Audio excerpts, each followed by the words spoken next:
ሰላም ጤና ይስጥልን ክቡራትና ክቡራን ዩቲዩብ ቻናል ቤተሰቦች ሰዓቱን አጫጭር ሰበር መረጃዎች ይዤ ቀርቤያለሁ። በርከት ያሉ መረጃዎች ዩቲዩብ ላይ ሲጫኑ ቀድሞ ለእናንተ የማስታወቂያ ምልክት ወይ ኖቲፊኬሽን እንዲደርሷችሁ የዩቲዩብ ቻናሉን ሰብስክራይብ በማድረግ የደወል ምልክቷን መጫን አትዘንጉም። ወደ ሰበር መረጃው ስናቀና በቀዳሚነት ወደ እናንተ የሚደርሰው አሳዛኝ ዜና ተሰምቷል። ከወደ ደቡብ አፍሪካ ስደተኛ ጠል በሆኑ ደቡብ አፍሪካውያን በተፈጸመ ጥቃት 7 ኢትዮጵያውያን ሕይወታቸው እንዳለፈም ተመላክቷል። ሁኔታውን አስመልክቶ በደቡብ አፍሪካ ያለው ሁኔታ ወደ አሳሳቢ ደረጃ አምርቷል። የተባበሩት መንግስታት ድርጅትን ጨምሮ የተለያዩ አካላትን በስደተኞች ላይ የሚፈጸሙ ጥቃቶችን አስመልክቶ አስቸኳይ መግለጫን በማውጣት ላይ ናቸው። በዝርዝርም አስደምጣቸዋለሁ። በሌላ በኩል ወደ መካከለኛው ምስራቅ ውጥረት ስንመለስ ትራምፕ በኃይለ ቃላት ኢራንን አስጠንቅቀዋል። ኢራንም ለተሰነዘረባት የፕሬዝዳንቱ ማስጠንቀቂያ በተመሳሳይ እሷም ማስጠንቀቂያ መሰንዘሯ ተመላክቷል። ሁኔታዎች አሳሳቢ ሁኔታ ውስጥ እያመሩ ባለበት የመካከለኛው ምስራቅ ውጥረቶች አሁንም ተባብሰዋል። ዝርዝር መረጃውንም የማስደምጣችሁ ይሆናል። በሌላ በኩል የዓለም ትኩረት የሳበው የዛሬ ሌሊቱ የሁለት ኃያላን መሪዎች የስልክ ንግግር ነው። የአሜሪካው ፕሬዝዳንት ዶናልድ ጄ ትራምፕ እና የሩሲያው ፕሬዝዳንት ቭላዲሚር ፑቲን 1 ሰዓት ተኩል ርዝማኔ ያለው የስልክ ውይይት በዛሬው ዕለትም ሌሊትም አካሂደዋል። ሁለቱም ኃያላን ሀገራት አሁን ላይ በተመሳሳይ ሰዓት ጦርነት ውስጥ ያሉ በመሆናቸው ሁለቱም ሀገራት ጦራቸውን በጋራ ለመቋጨት እንደተነጋገሩ ነው የተመለከተው። ይህ ደግሞ ዓለም አቀፍ ትኩረትን የሳበ ዜናም ሆኗል። ዝርዝር መረጃውንም የማስደምጣችሁ ይሆናል። በሌላ በኩል ደግሞ ክቡራን አድማጮቻችን በተመሳሳይ የአሜሪካው መከላከያ ሚኒስትር ፒት ሄግሴት በፓርላማ ፊት ቀርበው ዝርዝር ማብራሪያ ሰጥተው ነበር ስለ ኢራን ጦርነት። በዚህ ጊዜ ከአንድ የፓርላማ አባል በቀረበላቸው ጥያቄ የአሜሪካውያን ወታደሮች ውድ የሆነ ሕይወት በኢራን ጦርነት መሃል ጠፍቷል።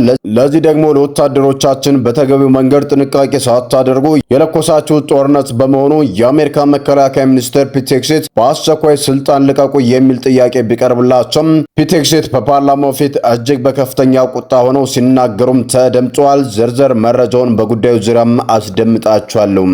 ክቡራን አድማጮቻችን እነዚህን ያስተዋወቅኳችሁንና ሌሎችንም በርከት ያሉ መረጃዎችንም በዝርዝር አስደምጣችኋለሁ። እስከ ፍጻሜው ድረስ አብራችሁን ቆዩም።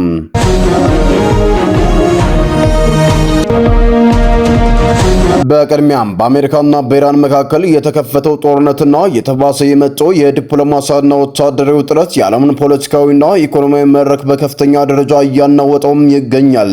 ፕሬዚዳንት ዶናልድ ጄ ትራምፕ በኢራን ላይ የከረረ ወታደራዊና ኢኮኖሚያዊ ማስጠንቀቂያዎችን ሲያስተላልፉ፣ በምላሹ የኢራን ከፍተኛ ባለስልጣናት በአሜሪካ ላይ ማዕቀብ በመጣል ጠንካራ አቋማቸውን እያንጸባረቁም ነው።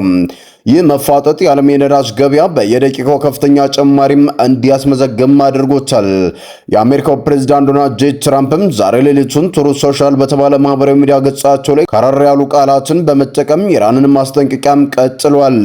ኢራን የሚመጣባትን ጥፋት በጣም ከባድ ነው። ከዚህ በፊት ሁኔታዎችን ማስተካከል አለባት። ሁኔታውን በጣም እየተከታተልን ነው ሲሉም ጽፈዋል። ይህ በእንዲህ እንዳለ የዋል ስትሪት ጆርናል ስማቸውን ያልጠቀሰው ከፍተኛው የአሜሪካ ባለስልጣናት ዋቢ አድርጎ በወጣው አዲስ ዘገባም ኢራን የኒውክሌር አቅሟን ሙሉ በሙሉ እንድትሰው ለማስገደድ በማሰብ የአሜሪካ ብሔራዊ ደህንነት ባለስልጣናት በኢራን ወደቦች ላይ እጅግ የተራዘመም ባለ እገዳ ለማድረግ ዝግጅት እንዲያደርጉም ትዕዛዝ ሰጥቷል ተብሏል። በዘገባው መሰረትም ፕሬዚዳንት ዶናልድ ጄ ትራምፕ ኢራን በቅን ልቦና እየተደራደረች ነው ብሏል። ስለማያምኑ የዩራኒየም የማበልጸግ ፕሮግራሟን ለ20 ዓመታት እንድታቆምና ጥብቅ ገደቦች እንድትቀበል ይህ ማዕቀብ ወሳኝ መሆኑንም አምነውበታል። ጆርናሉ አክሎም ፕሬዚዳንት ትራምፕ በዋይት ሃውስ ሴሽን ሩም ባደረጉት ስብሰባ ላይ የአየር ላይ የፈንጅ ድብደባን ዳግም መጀመርም ሆነ ከግጭቱ ሙሉ በሙሉ መውጣት አደገኛ መሆኑን በመግለጽ የባህር ኃይሉ የኢራንን የነዳጅ ኤክስፖርት ማፈኑ እንዲቀጥል ትዕዛዝም ሰጥቷል። ፕሬዝዳንቱ በዋላ ኦፊስ ለጋዜጠኞች በሰጡት ተጨማሪ መግለጫ ከአሁን ቀደም እንደሚደረገው ወደ ፓኪስታን የሚደረገው የ15 ሰዓት በረራም መቅረቱን ከዚህ በፊት ነግሬያቸዋለሁ። ከኢራን ጋር እየተካሄደ ያለው ድርድር መካሄድ ያለበትም በስልክ ብቻ ነው ብለዋል። የማንወደውን ወረቀት ለመቀበል ብቻ 15 ሰዓት መብረርና ከነዚያ ኢራኖች ጋር መፋጠጥ አይጠበቅብንም ያሉት የአሜሪካው ፕሬዝዳንት ዶናልድ ጄ ትራምፕ በስልክ ማውራት በጣም ጥሩና በቂ ነው ብለዋል። ብዙ ርቀት መጓዝም አያስፈልግም ብለዋል። አክለውም ትራምፕ የኒውክሌር ጦር መሳሪያ እንደማይኖራቸው ኢራኖች እስካልተስማሙ ድረስ ምንም አይነት ስምምነት ከኢራን ጋር አይኖረኝም በማለት የማያወላውል አቋማቸውንም ገልጸዋል።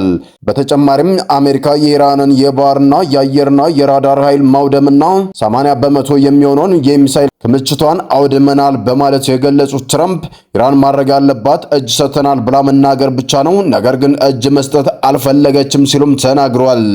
ይህ የፕሬዝዳንት ዶናልድ ጄ ትራምፕ ንግግር ከኢራን በኩል ያለ ምላሽ ግን አልታለፈም። የኢራን ፓርላማ አፈ ጉባኤ የሆኑት መሐመድ ባገር ጋሊባፍ በፕሬዝዳንት ዶናልድ ጄ ትራምፕ ላይ ዛቻ በመጫል በማህበራዊ ትስስር ገጻቸው ላይ ባሰፈሩት ጽሑፍ ፕሬዝዳንት ዶናልድ ጄ ትራምፕ በግምጃ ቤት ኃላፊው ስኮት ቤንሴት የሚሰጣቸውን ቆሻሻ ምክር እየተከተሉ ነው ዝም ብለው የሚናገሩት ያሉት ጋሊባፍ አሜሪካ የምትከተለው የእገዳ ንድፈ ሐሳብ የነዳጅ ዋጋን ወደ 120 የአሜሪካ ዶላር እንዲጠጋ ማድረጉን ጠቅሰው ቀጣዩ ፌርማታ ደግሞ $140 ነው። የነዳጅ ዋጋ በአስደንጋጭ ሁኔታ ገና ይጨምርባቸዋል ብለዋል። ችግሩ ያለው ከንድፈ ሐሳቡ ብቻ ሳይሆን ከፕሬዝዳንት ዶናልድ ጄ ትራምፕ ስለ ኢራን የሚያስቡትና በአጠቃላይ ካቢኔያቸው ስለ ኢራን የሚያስበው ነገር የተምታታ በመሆኑ ነው ብለዋል። በኢራን የተከማቸው የነዳጅ ማከማቻ በ3 ቀናት ውስጥ ፈንድቶ መሰረተ ልማቷን በሙሉ ያወድማል በማለት ትራምፕ ለፎክስ ኒውስ መናገራቸውን የጠቀሰው ጋሊባፍ ይኸውና 3 ቀን አለፈ፣ ምንም የፈነዳ ነገር የለም፣ ፕሬዚዳንቱ ውሸታቸውን መናገር አሁንም አላቆሙም ብለዋል።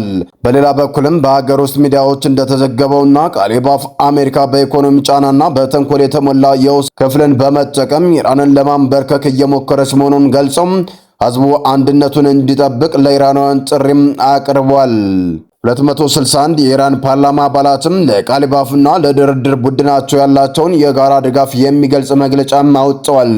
የኢራን ጦርና መሪዎችም ወታደራዊ ዝግጅታቸውን እያሳወቁ ሲሆን የኢራን የባህር ላይ አዛዥ የሆኑት ሻህራም ኢራኒ ለኢራን ታስኒም የዜና ወኪል በሰጡት መግለጫ የሆርሙዝ ባህረ ሰላጤ ከአረቢያን ባህር አቅጣጫም መዝጋታቸውን ገልጸው የአሜሪካ ኃይሎች ወደፊት የሚራመዱ ከሆነም በአሜሪካኖቹ ላይ ፈጣን እርምጃ አንወስዳለንም ብለዋል። ጠላት ጦርነቱን በአጭር ጊዜ ውስጥ አሸንፋለሁ ብሎ ማሰቡም በወታደራዊ አካዳሚዎች መሳለቂያም ሆኗል ብለዋል። ስማቸው ያልተጠቀሰ ሌላ አንድ የኢራን ከፍተኛ ወታደራዊ ባለስልጣን ደግሞ ፕሬስ ቲቪ ለተሰኘ የኢራን መገናኛ ብዙሃን እንደተናገሩት ከሆነም አሜሪካ ገድዋንና ግትርነቷን ከቀጠለች በተለይም የኢራን ጦር እስካሁን ለዲፕሎማሲያዊ ሲል ያሳየውን ትዕግስት ተሟጦ ካለቀ በአጭር ቀናት ውስጥ ጠላት ላይ የተለየ ምላሽ ለመስጠትም ተዘጋጅቷል ብሏል። በሌላ በኩል በዲፕሎማሲያዊ መስክ እጅግ ትኩረት የሳበው ደግሞ የሩሲያው ፕሬዝዳንት ቭላዲሚር ፑቲን እንዲሁም የአሜሪካው ፕሬዝዳንት ዶናልድ ጄ ትራምፕ ዛሬ ሌሊቱን ከ1 ሰዓት ተኩል ገደማ ያደረጉት ረዘም ያለ የስልክ ውይይት ነው። የክሬምሊን ቃል አቀባይ ዩሪ ኡሻኮቭ ለጋዜጦች በሰጡት ማረጋገጫ ፑቲን በዋይት ሃውስ የጋዜጠኞች ራት ግብዣ ላይ በትራምፕ የተሞከረውን የግድያ ሙከራ ጥብቀው አውግዘዋል በማለት የገለጹ ሲሆን የፖለቲካ ብጥብጥ ፑቲን አይደግፉትም ብለዋል።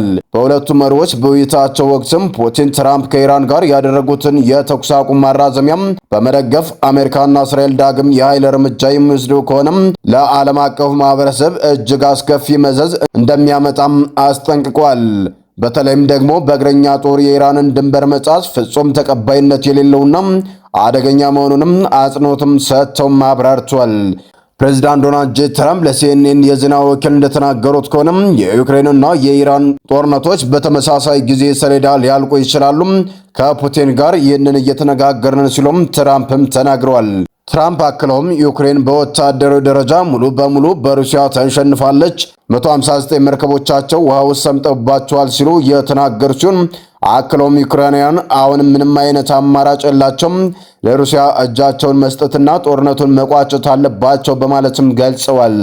የዩክሬን ጦርነት በተመለከተ ፑቲን ግንቦት 9 ለሚከበረው የሩሲያ የድል ቀን ማስታወሻ ይሆን ዘንድ ጊዜያዊ የተኩስ አቁም እንዲያደርጉ ያቀረቡትን ሐሳብ ትራምፕ በበጎ መቀበላቸው ነው የክሬምሊን ቃል አቀባይ ኡሻኮቭ በመግለጫቸው ላይ የገለጹትም። የዓለማችን ሁለት ትልልቅ ሀገራት ሩሲያና አሜሪካን የሚመሩት ፕሬዝዳንት ዶናልድ ጄ ትራምፕና ፕሬዝዳንት ቭላዲሚር ፑቲን ባደረጉት 1 ሰዓት ተኩል በዘለቀው የስልክ ውይይታቸው ሁለቱም አሁን ላይ ካሉበት ጦርነት እንዴት መውጣት እንዳለባቸው መነጋገራቸውና ስትራቴጂ መቀየሳቸው የተሰማ ሲሆን የፕሬዝዳንቶቹ ንግግር በተመለከተም ዝርዝር መግለጫ ግን እስካሁን ድረስ ከሁለቱም በኩል አልወጣም። ስደተኛ ጠል በሆኑ ግለሰቦች በተፈጸመ ጥቃት 7 ኢትዮጵያውያን መገደላቸውም ተገለጸም። በተለይም በጆሃንስበርግ ጂቲ ስፒሪት በተባለ አካባቢ የታወቁ ባለሀብቶችና የኮሚኒቲ አስተባባሪዎች የሆኑት አቶ ወንድሜ አየለና አብርሃም ይመር መገደላቸውም ተጠቅሷል። ጥቃቱ በቅጥረኛ ነፍሰ ገዳዮች የሚፈጸም ቢሆንም በእስር ቤት ያሉ አንዳንድ ኢትዮጵያን ከአማጺ ቡድኖች ጋር በመተባበር እንደሚሳተፉበትም መረጃዎችም እንደሚጠቁሙም ተገልጿል። ሰላም ጤና ይስጥልን። የተወደዳችሁና የተከበራችሁ የሚዲያችን ቤተሰቦች ለሰዓቱ የነበሩን መረጃዎች እነዚህን ይመስሉ ነበር። በሌላ መረጃዎች እስከምንገናኝ በያላችሁበት ሰላም ቆዩልን።